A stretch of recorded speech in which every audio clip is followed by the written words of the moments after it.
إن الحمد لله نحمده ونستعينه ونستغفره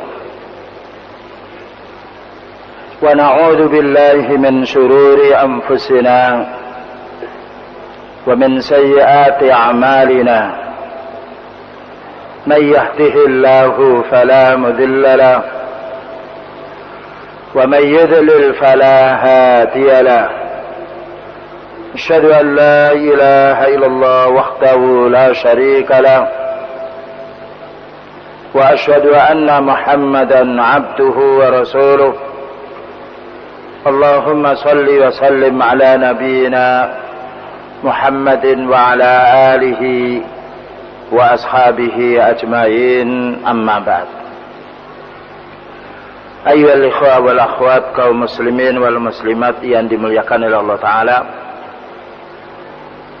pembahasan kita insyaallah malam ini melanjutkan kitab Ad-Da' wad-Dawa, penyakit dan obatnya, yang disampaikan oleh Al-Imam Ibnul Qayyim Al-Jauzi. Sedangkan pembahasan yang akan kita bahas menuduh jelek kepada Allah Subhanahu wa Ta'ala termasuk paling besarnya dosa. Menuduh jelek kepada Allah Subhanahu wa Ta'ala termasuk paling besarnya dosa. Bab ini penting untuk kita bahas, karena tidak sedikit kaum muslimin masih menuduh jelek kepada Allah Subhanahu wa Ta'ala, baik itu karena kebodohannya atau karena syubhat yang menimpa kepada dirinya. Jika orang menuduh kepada makhluk tidak boleh, maka bagaimana menuduh kepada Allah Ta'ala? Maka Allah berfirman di dalam surat Al-Hujurat, ya ayyuhalladzina amanu ijtanibu katsiran minadh-dhann. Wahai orang beriman, jauhilah kamu itu dari banyak prasangka. Maknanya prasangka yang buruk. Inna ba'dadh-dhanni ismun, karena sebagian tuduhan atau sangkaan itu adalah jelek. Jadi hukum menuduh, hukumnya adalah yaitu haram. Jadi dzon itu maknanya bicara yang tidak ada dalilnya. Oh, si fulan mungkin demikian. Nah, itu kan bicara. Tapi kenyataannya lain dengan yang dibicarakan. Namanya dzon. Apabila kita husnudzon maka baik. Kita husnudzon kepada Allah, contohnya apa? Ya, kami sakit, mudah-mudahan Allah Subhanahu wa Ta'ala mengampuni dosa saya, memberi kesabaran. Husnudzon kepada Allah Ta'ala, dan itu wajib. Tapi sunudzon maka hukumnya haram. Oleh karena itu beliau mengatakan iyyakum wadzanna fa inna dzanna akdzabul hadis. Jauhilah dirimu dari berbuat prasangka, karena prasangka itu paling jeleknya omongan, paling dustanya perkataan. Ya, berapa banyak manusia gelisah hatinya karena suudzon, karena buruk sangka, karena tuduhan yang tidak ada buktinya. Nah, kemudian berikutnya bagaimana, yaitu dzon su kepada Allah Ta'ala. Dzon su kepada Allah Ta'ala banyak sekali sebagaimana dicontohkan di dalam ayatnya. Wa ammal insanu idza mabtalahu faqadara alaihi rizqahu fayaqulu rabbi ahanan. Maka apabila manusia itu dibatasi oleh Allah rezekinya, oh, Allah itu menghina saya. Itu kan dzon kepada Allah Ta'ala. Ketika dibatasi rezekinya yang biasanya banyak, lalu dibatasi oleh Allah Ta'ala, dikurangi. Dan Allah tidak mengurangi rezeki seorang kecuali karena baiknya Allah kepada orang itu. Makanya dia mengatakan, oh, Allah menghina saya. Ini namanya sunudzon kepada Allah Subhanahu wa Ta'ala, dan contohnya banyak sekali. InsyaAllah kita akan membaca keterangan dari Al-Imam Ibnul Qayyim Al-Jauzi rahimahullahu ta'ala. Berkata Imam Ibnul Qayyim Al-Jauzi rahimahullah, idza tabayyana hadza fa huna aslun azimun yaksifu sirral mas'alah.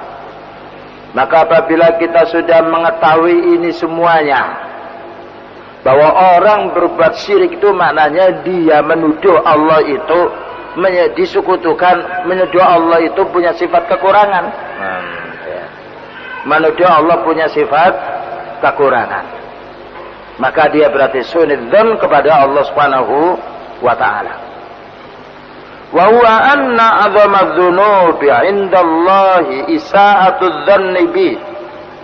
Ketahuilah paling besarnya dosa yang dilakukan oleh manusia kepada Allah Ta'ala adalah sunudzon, buruk sangka kepada Allah Subhanahu wa ta'ala. Karena Allah Ar-Rahman, Maha belas kasihan, Ar-Rahim, Maha belas kasihan pula, Al-Ghaffar, Maha mengampuni, ya. At-Tawwab, Maha menerima taubat. Tapi ada orang mengatakan, apa mungkin Allah mengampuni saya? Saya banyak dosanya. Ya. Kalimat yang sering dikeluarkan oleh manusia, apa mungkin Allah mengampuni saya karena saya banyak dosanya? Maka ini dzanusuk kepada Allah Ta'ala. Allah Al-Ghaffar, Maha pengampun selagi kita minta ampun. Allah At-Tawwab, menerima tobat seseorang selagi manusia mau bertobat.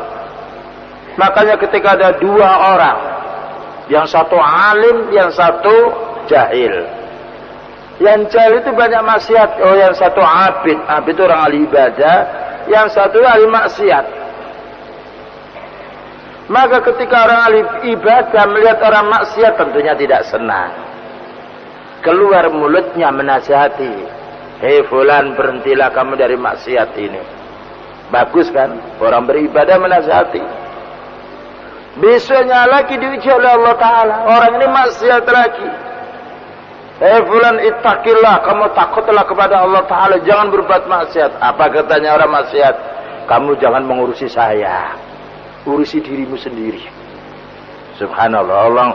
Orang menasihati bagus, kadangkala kena ujian, diuji oleh Allah Ta'ala, diuji kesabarannya, diuji emosinya pula. Maka karena menganggap orang ini melampaui batas dan melawan, tidak sabar orang yang ahli ibadah ini, menganggap dirinya yang paling baik. Apa katanya? Wallahi la yaghfirullahu dzambak. Demi Allah, Allah tidak akan mengampuni dosamu. Ya. Demi Allah, Allah tidak akan mengampuni dosamu. Perhatikan sunudzon kepada Allah bahwa Allah tidak mengampuni dosa orang berbuat maksiat. Apa katanya Allah Subhanahu wa ta'ala? Man yata'ala alayya alla aghfira li fulanin.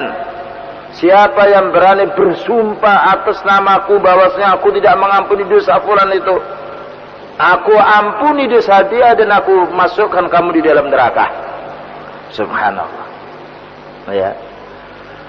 Jadi orang yang berbuat maksiat yang menantang kepada orang ahli ibadah tadi, dimasukkan oleh Allah Subhanahu, diampuni dosanya. Mungkin apa? Karena orang itu tidak tahu, atau orang itu dalam keadaan terpaksa. Namanya orang berbuat dosa kan macam-macam. Tapi orang ahli ibadah ini dihukum oleh Allah Ta'ala karena bersumpah, wallahi, atas nama Allah memberanikan diri, Allah tidak akan mengampuni dosamu. Maka Allah menanya, man ya ta'ala alayya, siapa yang bersumpah atas namaku, aku tidak mengampuni si fulan. Aku ini Al-Ghaffar, aku ini At-Tawwab, Al-Ghafur, maka aku ampuni dosa dia, aku masukkan kamu ke dalam neraka. Kenapa dimasukkan? Karena dzannusuk kepada Allah Ta'ala. Orang yang dzannusuk kepada Allah Ta'ala, buruk sangka kepada Allah Ta'ala, tidak ada faedahnya ibadah dia. Nah, ini perlu lisan kita menjaga. Dan ini ujian untuk para da'i, demikian juga para pengasuh, para asatidz. Jangan sampai kita melihat anak didik kita yang sifatnya nakal atau yang lainnya lalu dicaci maki. Kamu itu anaknya siapa? Anaknya hewan atau anaknya manusia dan yang lain. Tidak boleh. Kita hendaknya menasihati dengan bagus. Karena kita sendiri apabila salah dinasihati dengan baik, subhanallah, insyaallah minimal kita sadar, minimal kita tahu. Tapi orang salah diperlakukan dengan kasar, tidak mau, walaupun dia salah. Ini perlunya lisan kita lembut bagaimana bisa mendakwahi umat. Kita lanjutkan. Fa innal musi'a bihi adzanna, maka orang yang bersangka buruk kepada Allah Ta'ala, qadzanna bihi khilafa kamalihi, berarti dia menuduh Allah itu tidak sempurna. Nah, menuduh Allah tidak sempurna. Contohnya, bahwasanya Allah itu tidak punya tangan, tidak punya wajah, tidak mendengar. Bukankah itu menuduh yang jelek kepada Allah Ta'ala? Allah menjelaskan bal yadahu mabsutatani, tetapi dua tangannya membentang. Wa yabqa wajhu rabbika, dan tetap wajah Rabbmu. Allah menetapkan punya wajah. Wa huwas samiul basir, Allah menetapkan dirinya mendengar dan melihat. Bukankah mendengar melihat sifat yang sempurna? Tapi ada orang yang menyerupakan, oh Allah tidak mendengar tidak melihat, karena mendengar dan melihat menyerupai makhluk. Ini kan menuduh Allah seperti tembok yang tidak bisa mendengar dan tidak bisa melihat. Ini tuduhan yang jelek. Maka Allah mengatakan laisa kamitslihi syai'un, Allah itu tidak sama dengan sesuatu. Wa huwas samiul basir, dan Allah itu yaitu maha melihat, maha mendengar, lagi maha melihat. Ya, ini perlunya ya ikhwan kita belajar ilmu tauhid agar kita menjadi husnul khatimah, orang yang mengenal Allah Ta'ala, menjadi hambanya selalu bertauhid. Dan perlunya kita belajar syirik agar kita bersih dari perbuatan syirik, karena kita tidak mungkin tahu maksiat kalau kita tidak menuntut ilmu. Tidak mungkin kita tahu sunnah kalau kita tidak mempelajari sunnah. Tidak mungkin kita tahu bid'ah kalau tidak mengenal bid'ah. Ya. Ini pentingnya kita menuntut ilmu, karena bertambahnya ilmu bertambah baiknya orang. Dan ini bisa antum yaitu rasakan sendiri menuntut ilmu dengan sebelumnya dulu malas menuntut ilmu. Seandainya menuntut ilmu din itu ya ikhwan tidak enak, tentunya kita tidak perlu bodong-bodong jauh-jauh datang. Dan menuntut ilmu tidak perlu ngasih orang duit, kamu menuntut ilmu ya nanti saya kasih duit sekian, tidak.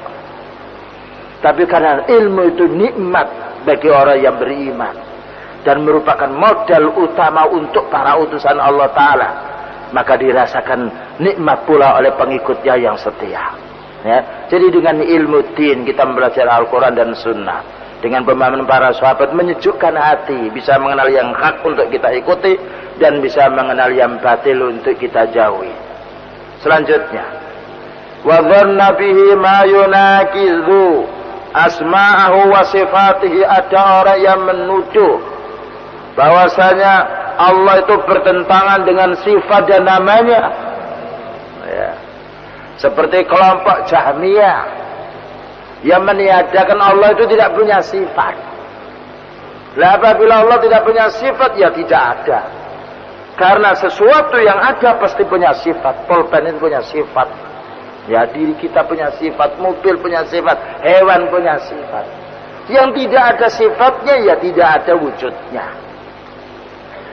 Tapi mereka punya syubhat, kalau Allah diberi sifat berarti sama dengan makhluk. Nah, ini menurut kebodohan Jahm bin Safwan yang sekarang menjadi madhab Al-Jahmiyah. Kenapa dia tidak berpikir Jahm ini, saya punya sifat, hewan punya sifat. Tapi sifat hewan lain dengan sifat saya. Jika makhluk hewan itu tidak sama sifatnya dengan manusia, bahkan anak kecil tidak sama dengan sifatnya orang dewasa. Dan kita paham anak kecil tidak sama dengan sifatnya dewasa. Para pemuda tidak sama dengan sifatnya orang tua. Makhluk dengan makhluk tidak sama. Bagaimana Allah disamakan dengan makhluk ini? Sulidzan kepada Allah. Seperti kelompok Asy'ariyah mengatakan sifat Allah itu hanya 7. Sifat Allah hanya 20, yang ini diajarkan di sekolah-sekolah. Maka para asatid dimohon untuk mengontrol kembali pelajaran tauhidnya. Sifat yang dipakai ini sifat Maturidiyah kah? Atau sifat Asy'ariyah kah? Mu'tazilah kah? Qadariyah kah? Atau sifat yang ditetapkan oleh Allah Ta'ala untuk dirinya dan Rasulnya SAW, yang itu adalah sifat yang diimani oleh ahli sunnah wal jamaah. Orang Yahudi percaya Allah itu punya sifat, tapi mensifati Allah kurang. Apa katanya? Yadullahi maghlulah. Katanya orang Yahudi tangan Allah itu terbelenggu, maknanya bakhil. Nah, jadi meyakini bahwasanya Allah itu punya sifat. Orang Yahudi meyakini Allah itu punya sifat, tapi Allah disifati dengan sifat yang hina, sifat yang kurang. Bayangkan kalau manusia disifati kikir hina, Bagaimana Allah disifati kikir? Maka Allah menjawab bal yadahu mabsutatani. Tetapi dua tangan Allah itu sempurna. Orang musyrik mensifati mengingkari sifat Allah Ar-Rahman. Yang lain di iman yang Ar-Rahman diingkari. Dia dikatakan musyrik. Maka ini perlu kita pahami bahwasanya menuduh Allah Ta'ala dengan tuduhan yang jelek bukan hanya masalah urusan harta, masalah urusan mensifati Allah Ta'ala. Demikian juga orang menuduh bahwa orang minta kepada wali yang itu hanya Allah Ta'ala. Minta kepada orang yang mati itu su'nidzan kepada Allah Ta'ala. Bagaimana tidak su'nidzan? Kalau dia yakin Allah itu Ar-Razzaq, zat yang memberi rezeki. Yakin Allah itu Ar-Rahman, Ar-Rahim, Al-Wahhab, zat yang memberi segala sesuatu. Kenapa dia memanggil ya fulan, ya wali, ya sunan, ya kiai, ya ustadz, ya macam-macam? Kenapa tidak dipanggil ya Rabbi? Dia tahu Allah itu Maha Kuasa, Al-Matin, Kuat, Ar-Razzaq, yang memberi rezeki. Ini menuduh bahwasanya Allah itu rezekinya tidak banyak. Seandainya semua milik Allah Ta'ala, sebagaimana dia meyakini, andaikan dia mau mengayati yusabbihu lillahi ma fis samawati wa ma fil ardh, bertasbih kepada Allah semua penduduk yang ada di langit dan bumi. Walillahi ma fis samawati wa ma fil ardh, semua itu milik Allah yang ada di langit dan bumi. Tentu apabila dia meyakini dengan hatinya, tentu dia hanya memanggil ya Rabbi, ya Allah, tidak memanggil ya Abdul Qadir Jailani, tidak mengambil ya Hadratal Mustafa, tidak memanggil ya Jibril dan juga yang lainnya, tidak memanggil ya jin, ya macam-macamnya. Karena dia yakin bahwa Allah itu Maha Kaya, segala sesuatu itu miliknya Allah. Bagaimana manusia meminta pada yang lainnya? Nah, ini kita perlu memahami. Mereka tidak merasa kalau mereka itu menuduh Allah dengan tuduhan yang jelek. Ya. Oleh karena itu dijelaskan oleh Al-Imam Ibnul Qayyim Al-Jauzi, walihada, maka dengan sebab inilah tuduhan-tuduhan yang jelek hambanya kepada Allah Ta'ala ini, tawa'adallahu subhanahu ta'ala adz-zalimina bihi dhanna saw', maka Allah mengancam, menghukum orang-orang yang adz-zalina bihi dhanna saw', yang menuduh Allah Ta'ala dengan tuduhan yang jelek, bima lam yata'a'ad bihi ghairum, yang mana Allah tidak mengancam orang-orang yang selain menuduh. Ada orang sifatnya berbuat maksiat, tapi orang berbuat maksiat lain dengan berbuat syirik, lain dengan menuduh Allah dengan tuduhan yang jelek. Maka menuduh Allah dengan tuduhan yang jelek lebih besar karena jatuh kepada syirik. Bagaimana jatuh kepada syirik? Orang yang menuduh Allah Ta'ala dengan tuduhan yang jelek menunjukkan Allah tidak sempurna, menunjukkan Allah itu zalim. Bagaimana Allah mensifati dirinya zalim? Allah Subhanahu wa Ta'ala mengharamkan dirinya berbuat zalim. Allah mensifati dirinya Al-Adil, Adil.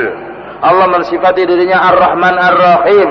Makanya Allah berfirman, wa yu'adzibullahu al-munafiqina wal munafiqati wal musyrikina wal musyrikati adh-dhannina billahi dhanna as-saw' 'alaihim dairatus saw'. Wa ghadiballahu alaihim wa la'anahum wa a'adda lahum jahannama wa sa'at masira. Surat Al-Fatah ayat nomor 6.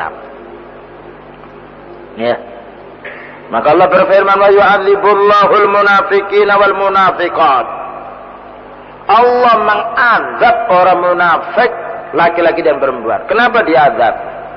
Karena mereka menyembunyikan kekufuran, menampakkan keimanan, mengira Allah itu tidak tahu rahasia dalam hatinya.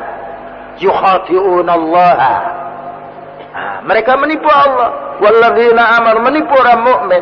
Taruhlah menipu orang mukmin tidak tahu urusan gaib, masih ada layaknya. Tapi mereka yukhati'unallah, mereka menipu Allah. Bagaimana mereka menipu Allah? Pura-pura masuk Islam, ya, menampakkan keislaman tapi hatinya benci dengan orang Islam. Dikira Allah itu tidak tahu. Ini kan su'nidzan. Makanya Allah menghukum innal munafiqina fit darkil asfali minan nar. Sesungguhnya orang munafik itu tempat kembalinya di neraka, jahanam paling bawah. Lebih jahat, lebih berat daripada dosanya orang mencuri. Lebih berat dosanya orang berbuat zina. Makanya orang yang beriman dia jatuh kepada perbuatan zina karena dikuasai hawa nafsunya, tidak kekal di neraka. Tapi orang musyrik kekal di neraka. Orang munafik yang i'tiqad kekal di neraka.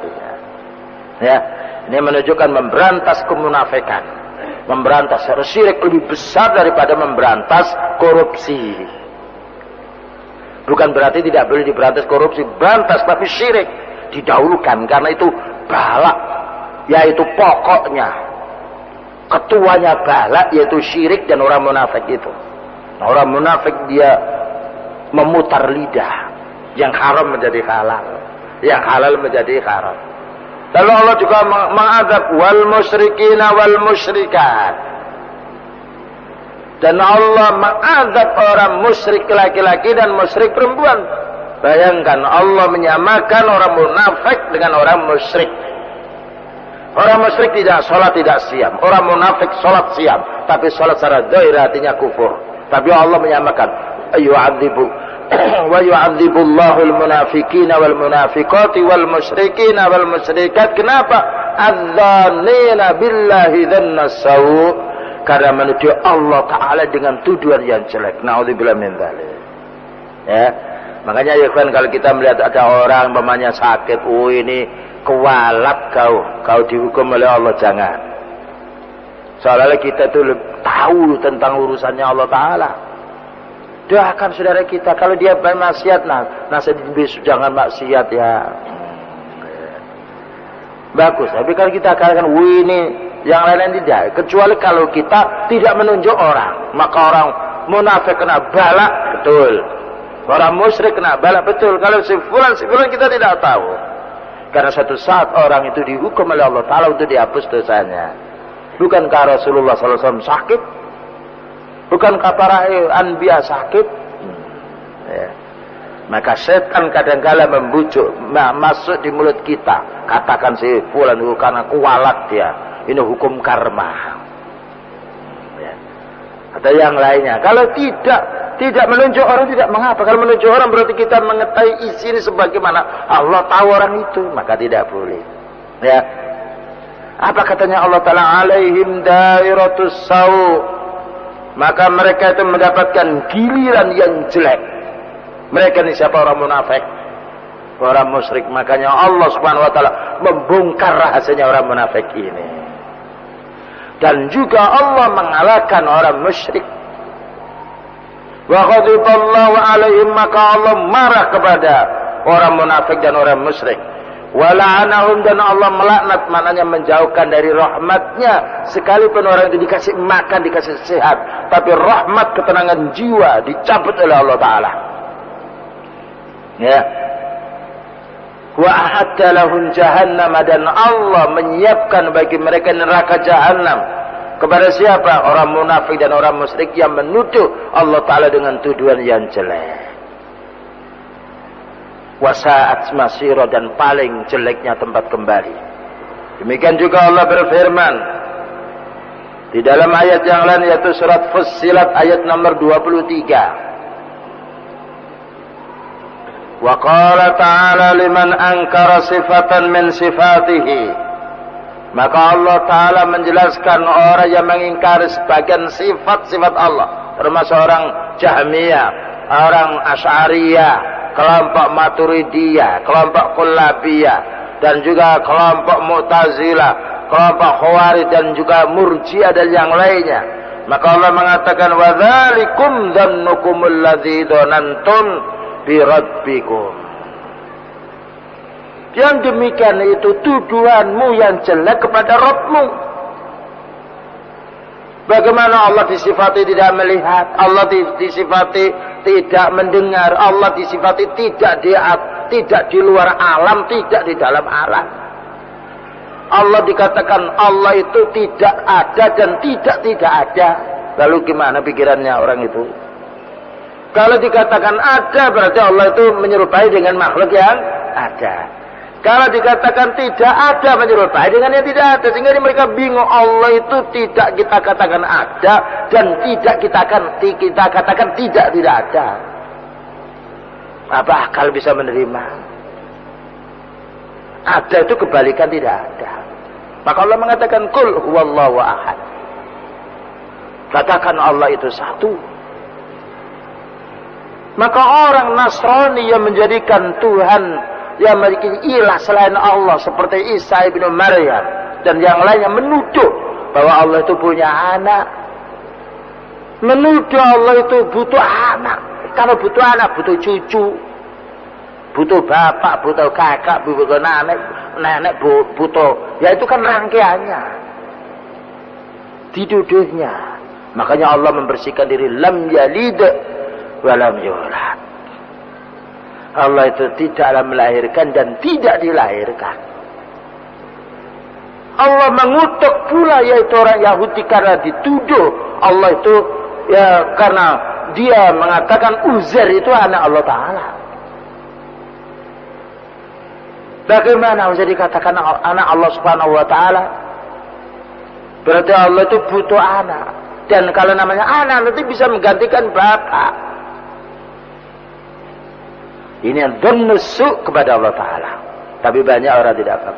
Orang musyrik juga menuduh Allah Ta'ala. Makanya tadi diancam oleh Allah, wa yu'adzibullahu al-munafiqina wal munafiqati wal musyrikina wal musyrikat. Karena orang musyrik menuduh Allah itu butuh anak perempuan.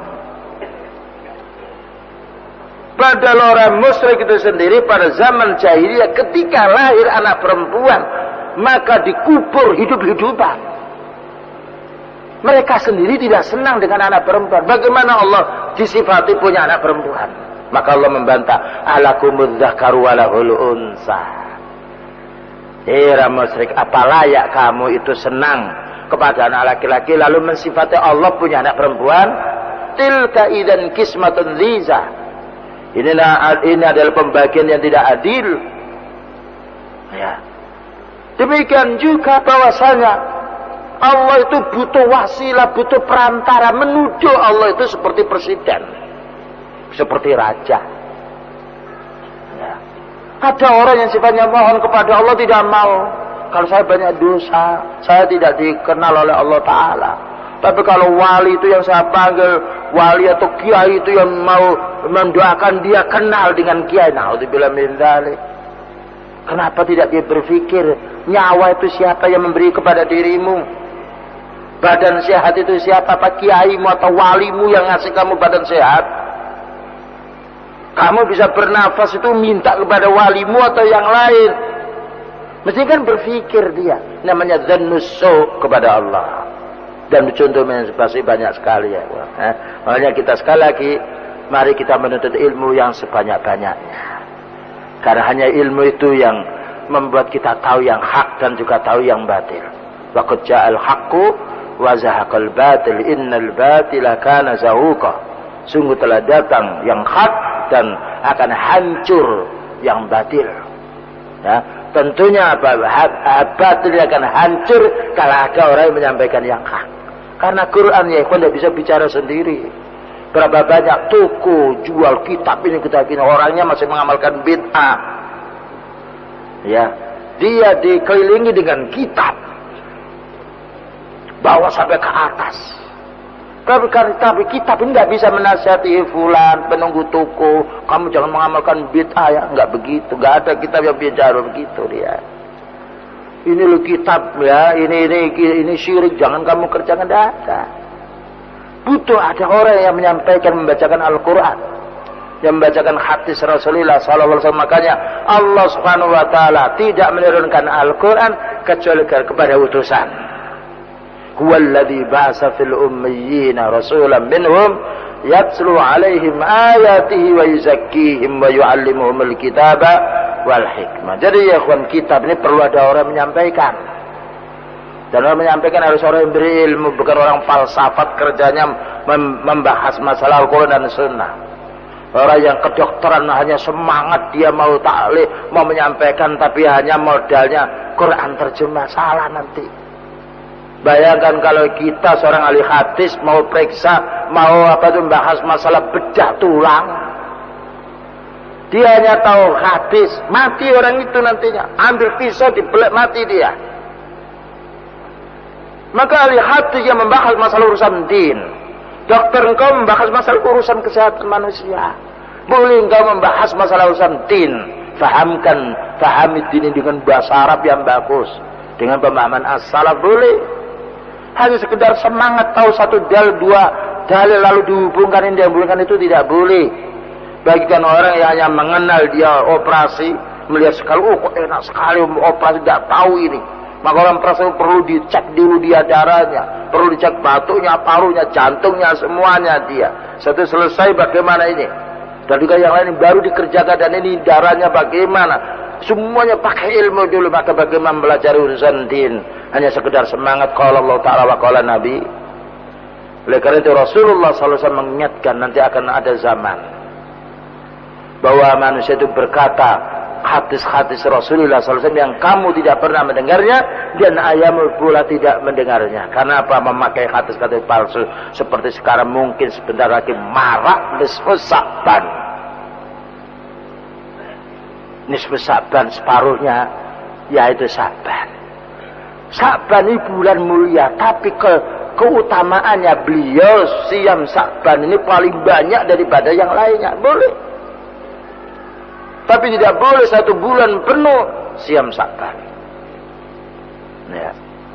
Maka siam satu hari, besoknya tidak, atau hari Kamis dan yaitu Senin, atau Yaumul Abyad 13, 14, 15 silakan. Terutama bagi orang yang sebanyak punya hutang, maka ini bulan terakhir pembayaran hutang orang yang hutang puasa. Tidak bisa ditunda karena hutang pada Allah tidak ada bunganya, tidak ada ribanya. Harus dibayar. Kalau tidak bisa membayar fidyah, gantinya.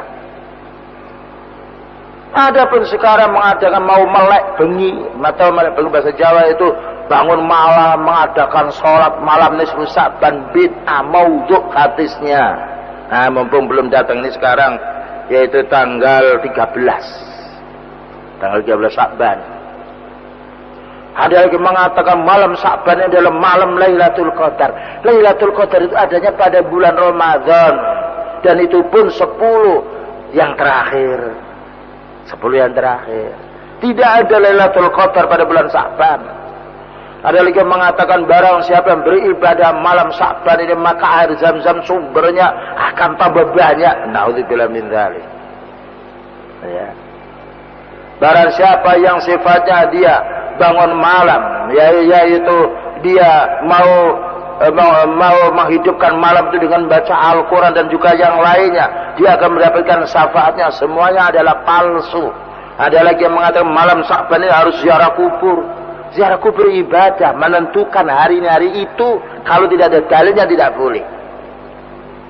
Ada pun orang itu karena banyak maksiatnya, tomaknya urusan dunia, dia ingat tuh, iya saya itu besok mati, gimana saya itu mau mengingat kepada Allah, datang ke kuburan. Dan dia ingat, oh iya besok saya itu seperti ini, harta saya tidak dikubur, emas saya tidak dikubur, ATM tidak dikubur, mobil semuanya tidak dikubur, tanah semuanya, rumah tidak dikubur. Berarti saya dikubur dengan apa? Dengan amal baik dia. Ini orang yang ingat kematian, meningkatkan ibadahnya kepada Allah Subhanahu wa Ta'ala. Tapi kalau orang milih-milih di tempatnya ada, di tempat yang lain dicari ini ada apa? Ingat mati saja kok jauh-jauh pergi Jawa Barat, Jawa Tengah. Ingat mati juga, masa kita mau meninggal dunia di kubur Jakarta sana? Mau meninggal dunia dibawa ke Jambi atau yang lainnya, cukup kuburan di tempatnya atau di desanya. Ya, ini perlu difahami. Bahwa banyak orang yang menuduh kepada Allah Subhanahu wa Ta'ala dengan tuduhan yang jelek. Apa katanya Allah Ta'ala? Wa dzalikum dhannukum alladzi dzanantum bi rabbikum. Yang demikian itu karena kamu menuduh kepada Allah dengan tuduhan yang jelek. Ardakum, maka Allah akan menghancurkan dirimu. Ini balasannya orang yang menuduh jelek kepada Allah. Sebagaimana tadi dijelaskan surat Fussilat nomor 20 3. Fa asbahtum minal khasirin, maka kamu menjadi orang yang rugi. Ya. Kemudian berikutnya ya ikhwan. Wa qala ta'ala an khalilihi Ibrahim.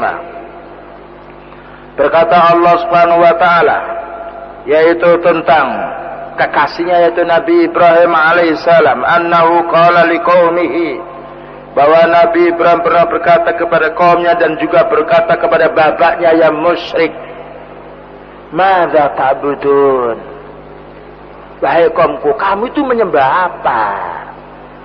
Maknanya menyembah itu kamu itu minta kepada siapa, beristighatsah kepada siapa, minta pertolongan kepada siapa. Nabi Ibrahim alaihissalam bertanya kepada yang demikian itu karena bapaknya itu membuat patung-patung. Dan banyak orang mati yang didatangi minta barokah, minta rezeki yang lainnya. Maka Nabi Ibrahim menanya, "Madza ta'budun?" Apa yang kamu sembah? Aifkan alihatan dunallahi turidun, surat As-Saffat nomor 85 sampai 87. Apakah kedustaan Tuhan-Tuhan, sesembahan selain Allah itu yang kamu kehendaki? Kamu itu minta kepada siapa? Apakah patung ini kamu mintai? Wahai bapakku, wahai kaum, apakah orang mati itu kamu minta? Madza ta'budun, ditanya oleh Nabi Ibrahim alaihissalam. Coba berkembang, karena manusia bukan hewan. Manusia punya akal. Ditanya, fama dzannukum birabbil alamin, bagaimana tujuanmu itu kepada Rabb alam semesta ini? Kalau kamu wahai bapakku, kalau engkau wahai kaum masih minta-minta pada orang yang mati ini, berarti kamu menuduh Allah itu tidak punya apa-apa, atau miliknya Allah itu dirakus, dirampok oleh orang yang mati ini. Fama dzannukum birabbil alamin. Ini ya kan yang perlu kita pahami ya. Berapa banyak apabila kita paham tentang masalah syirik ini, kaum muslim masih banyak berbuat syirik. Bagaimana mereka selamat dari syirik kalau tidak menuntut ilmu? Bagaimana mereka selamat dari syirik kalau kumpul mereka hanya membaca kalimat thayyibah? Kalau kumpul mereka hanya menyampaikan doa kepada yang lain atau kirim pahala? Kapan mereka paham din dalam masalah ini? Ya. Perlu dibaca Fatihah ini sampai An-Nas, dibaca, difahami maknanya, ditafsirkan dengan hadis Rasulullah SAW, ditafsirkan dengan pula keterangan para sahabat, maka insyaallah umat ini akan hidup. Oleh karena itu kita tidak menjumpai di Saudi Arabia, di Mekah atau di Medina orang bondong-bondong ke kuburan, ada kuburan yang dikeramatkan, itu tidak ada. Lihat kuburan batik, padahal itu kuburannya para sahabat yang lebih layak ya untuk dimuliakan, tapi seperti itu saja dia. Kuburan rajanya pun sama dikubur di kuburan umum. Karena mereka banyak itu, karena mereka tahu orang mati, idza matal insanu inqata amalu. Apabila manusia sudah meninggal dunia, terputus amalnya. Dia mengurusi dirinya sendiri tidak bisa, bagaimana mau mengurusi orang lain? Seandainya dia mampu mengurusi dirinya sendiri, mestinya dia keluar dari tanah, tidak perlu, tidak enak orang itu dikubur dia. Kok ada orang datang ke kubur, oh si fulan bangun, tadi malam saya ketemu. Baik, jawabannya kenapa tidak dihampirkan di rumah, makan-makan roti, minum teh atau yang lainnya, atau itu keponakannya, cucunya, yaitu kangen kan, mestinya begitu. Tidak tahu kalau itu iblis atau syaitan yang menjelmakan dirinya, yang menampakkan dirinya seolah-olah orang ini orang yang telah meninggal dunia. Begitulah ya ikhwan yang dapat disampaikan keterangan singkat berkenaan dengan su'udzon kepada Allah Subhanahu wa taala, makin hukum yang besar. Karena apabila kita su'udzon kepada manusia tidak boleh, maka su'udzon kepada Allah Subhanahu wa taala dan maka lebih diharamkan untuk kita kerjakannya. Maka dengan demikian semoga Allah Subhanahu wa taala memberi taufik dan hidayah kepada kita semuanya. Baik, mungkin masih ada 1 atau 2 menit. Barangkali ada bertanya, silakan. Ya. Ya. Menghilangkan perasaan katakan tadi kualat. Iya. Ada pernah kejadian seperti ini, ingin memberantas kesyirikan di suatu tempat kuburan. Iya. Gak taunya jadi coba jaga orang banyak nggak bisa jalan. Iya. Katanya ini kualat kalau nggak lulus sama gimana? Tidak boleh. Jadi ada perkataan ada orang yang sifatnya memberi nasihat. Kamu jangan minta-minta kepada ahli kubur. Ternyata habis itu tidak bisa jalan. Katanya ini kualat. Allah menguji ikhwan. Rasulullah sallallahu alaihi wasallam berdakwah kan, dilempari oleh orang kafir, perang Uhud, giginya pecah. Ini berdarah apa kita katakan kualat? Tidak boleh ya. Karena musibah kapan saja apabila Allah menentukan musibah ya. Bayangkan orang yang tidak bisa jalan, apakah karena sebab melarang orang di kuburan? Berapa banyak orang yang lumpuh di rumah sakit, tanya kenapa kamu tidak bisa berjalan? Oh ya, kemarin saya menasihati orang supaya jangan pergi ke kuburan lalu saya lumpuh. Tidak. Jadi itu memang ujian dari Allah Ta'ala, seperti diuji. Ketika orang itu berobat ke dokter sana kemarin tidak berhasil, maka ketika datang ke kuburan waras. Itu ujian. Itu bukan menunjukkan bolehnya.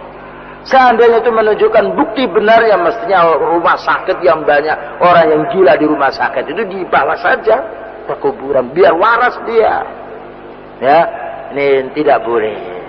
Ya. Jadi orang menasihati suatu saat kena musibah. Allah mengatakan wa'mur bil ma'ruf wa nahy 'anil munkar wasbir 'ala ma asabak. Luqman Hakim menasihati anaknya, perintahlah yang baik dan cegahlah yang haram. Dan kamu hendaknya bersabar atas musibah. Karena orang menyampaikan hak dicela. Rasulullah SAW tidak disihir kecuali setelah menyampaikan tauhid. Tidak diracun oleh wanita Yahudi, melainkan karena setelah menyampaikan tauhid. Apakah dengan disihirnya racunnya kualat kepada orang Yahudi? Tentunya tidak. Baik ikhwan, itulah yang dapat disampaikan. Wa sallallahu ala nabiyyina Muhammadin wa ala alihi wa sahbihi wasallam. Subhanakallahumma wa bihamdika asyhadu an la ilaha illa anta astaghfiruka wa atubu ilaihi walhamdulillahi rabbil alamin. Wassalamualaikum warahmatullahi wabarakatuh.